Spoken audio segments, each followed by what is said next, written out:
British Home Office, in collaboration with CLEEN Foundation and other development partners in the country, has organized a training for sub-members of the Nigerian police force on crime prevention in the country. The event, which is a 2-day workshop, aimed at building the capacity of the members of the force in proactive crime management, has 4 states: Edo, Bayelsa, Zamfara and Lagos in its pilot phase. The program officer of CLEEN Foundation, Nnamdi, says the training is aimed at positioning the police force to be a step ahead of criminals as they continue their fight against crime in the country. So under this project, we've been able to develop the prevent modules, which we hope that Nigerian police force is going to adopt and use across their training institutions to build the capacity of officers on the prevent concept. And we hope that when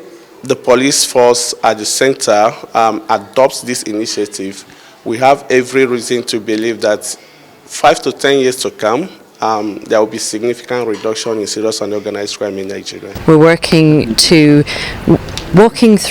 the prevent methodology with key police, people from the MPF, in order to share information about what prevent is and how it can benefit the MPF. I think although the contexts are different, what's been really good is that we've taken these prevent methodology, but it's been Nigerian-led. So there's advice that's come from the UK, there's information from the UK, but the whole prevent methodology here has been designed by the MPF within Nigeria. It's to look at the prevent methodology and to test where we can use it in different states and how effective it will be. So at the end of the program, we look at how successful we've been with prevent, and we want to expand it with the support of the MPF. Training comes to the rescue, because you need to train personnel of police departments, whether in New York or Nigeria, or whether in Scotland or Spain or anywhere. You need to continue to train them to be able to respond to these new trends. We strive to equip our police officers with necessary knowledge, understanding, skill and competencies, appropriate attitude and behavior to discharge their duties. We admit that the standard of behavior being exhibited by our personnel, particularly on the streets and on patrols and in their encounter with members of the public, does not represent the ideal behaviors that we want them to be exhibiting. We will continue to do everything within our power towards professionalizing the NPF, improving skills, improving competencies, and training and retraining our personnel. We are committed to improve partnership with stakeholders, development partners, civil society organizations,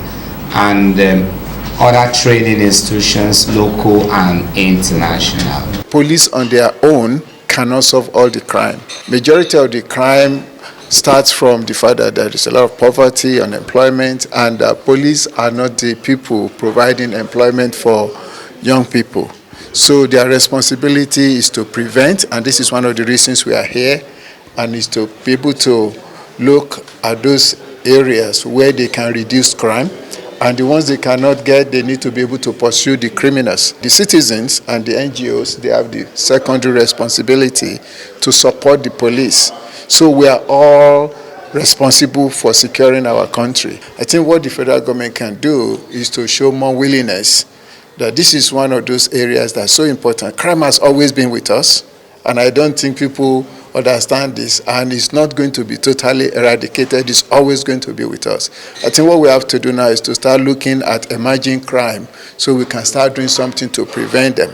Because with what is going on, there are new crimes coming up, and then the police need to be supported. Prevent Community Policing Initiative actually has a target. The target is on young persons who are vulnerable to being recruited into organized crime groups. We tailor interventions that are specifically unique to them to be able to build their resilience, give them skills in order to keep them away. Our focus is on the people that have not been recruited. Let's see how we can salvage them, how we can build their resilience, give them skills, and support them to be able to withstand this urge. Police supposed to be leading on prevent in the country, working alongside other relevant law enforcement agencies and the communities in identifying these young people. Because when you are building a resilience building for young people, it's not enough considering the hardship, the economy of this country. You must have something that the person can take up as a livelihood.